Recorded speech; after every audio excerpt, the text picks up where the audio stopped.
Boa noite, professor. Boa noite, caros colegas. Meu nome é Soraya, sou aluna do 10º período de Direito.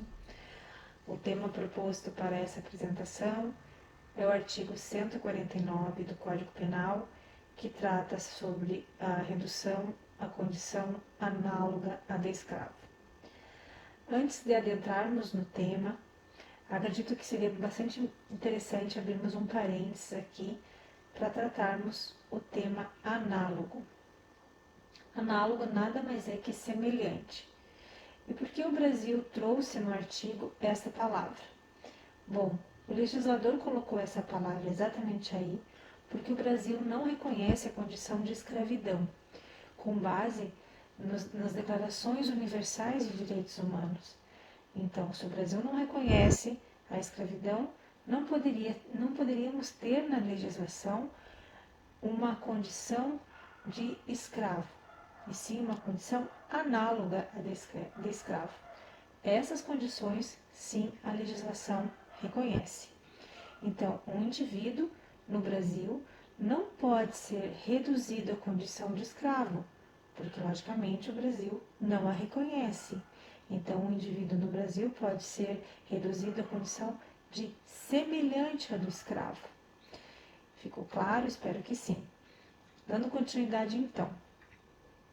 O artigo 149 ele trazia uma redação até 2003. Com a Lei 10.803, sofreu algumas alterações. Dentre algumas alterações sofridas, se fez muito importante a que tratava da punição. Antes, a punição vinha através de uma análise do juiz. O próprio juiz analisava o cenário da condição e por si só definia se aquela condição, se aquele cenário era semelhante a de escravo. Se fosse, então seria julgado como tal. E esse fator chamava-se execução livre. Então, o juiz tinha execução livre. Com a nova redação, ocorreu o quê?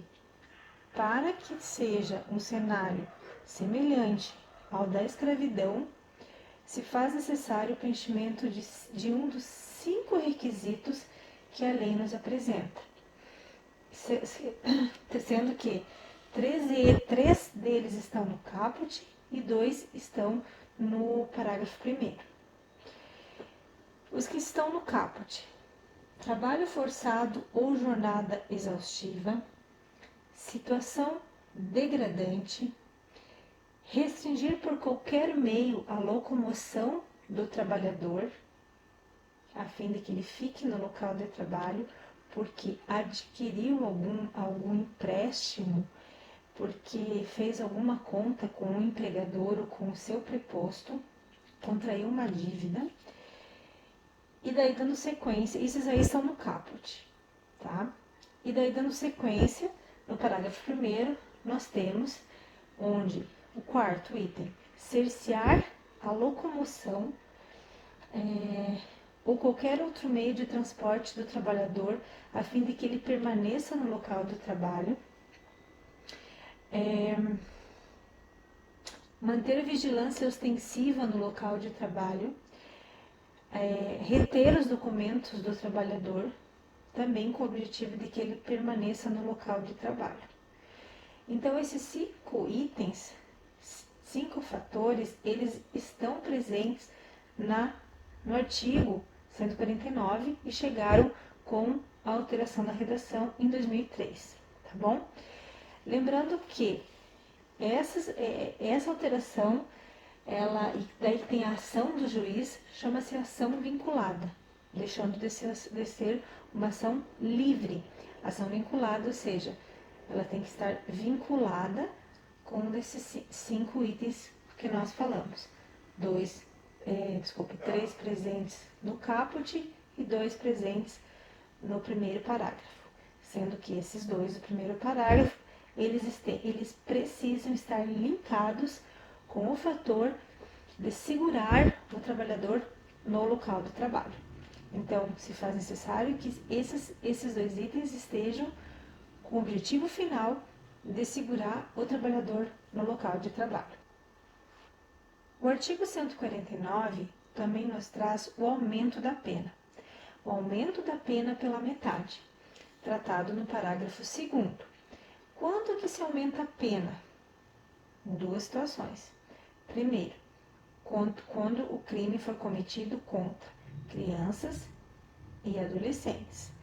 Entende-se crianças até a idade de 12 anos, adolescentes entre a idade de 12 a 18 anos.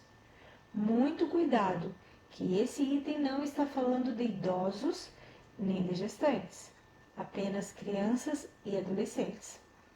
Inciso 2. Crimes com preconceito contra raça, etnia, origem, religião ou cor. Também aumenta metade da pena. Então, basicamente, esse artigo, ele consiste em transmitir a mensagem de que temos dois lados.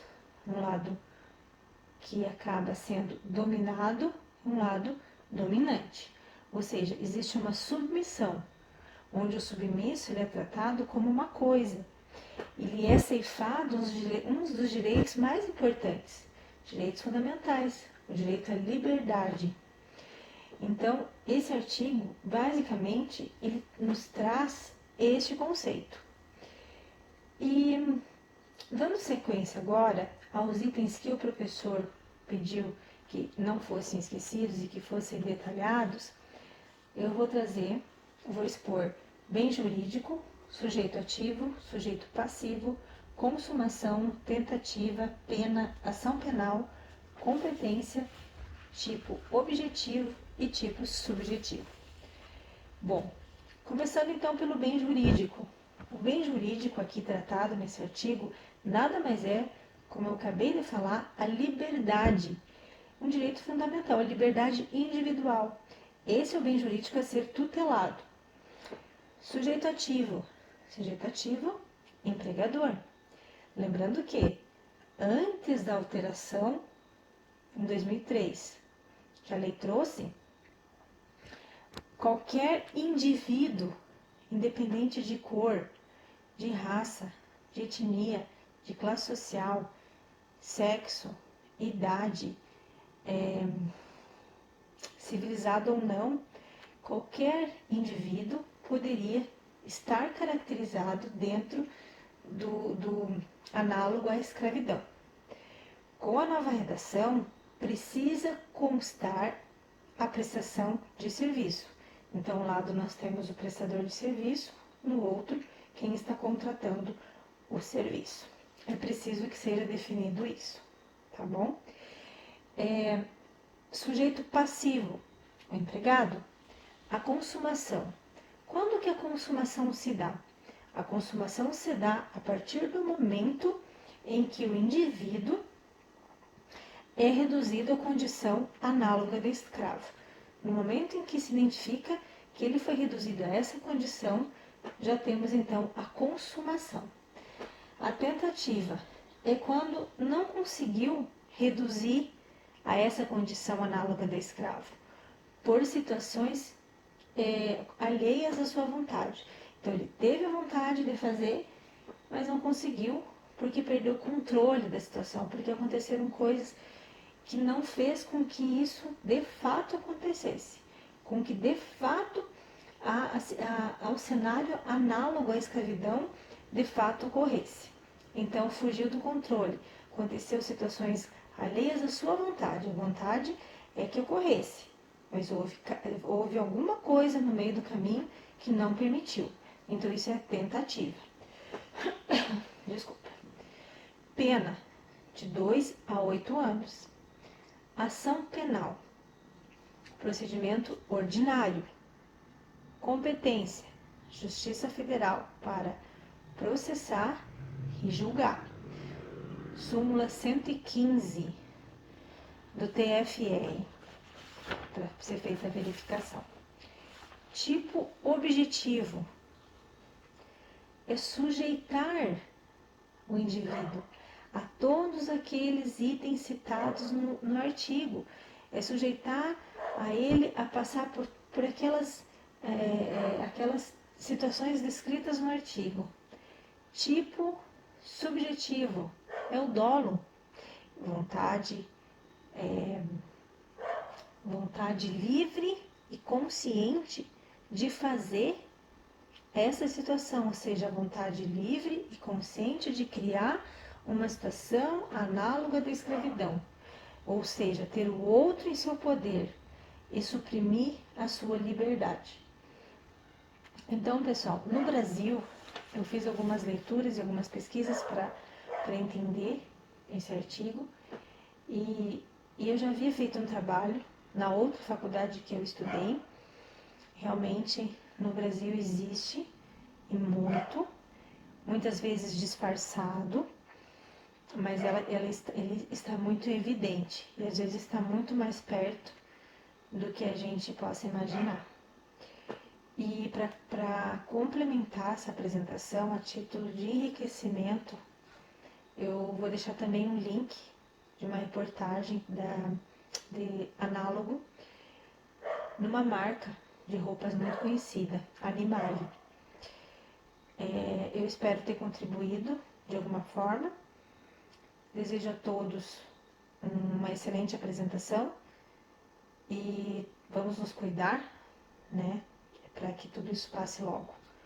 Boa noite a todos, boa noite, professor.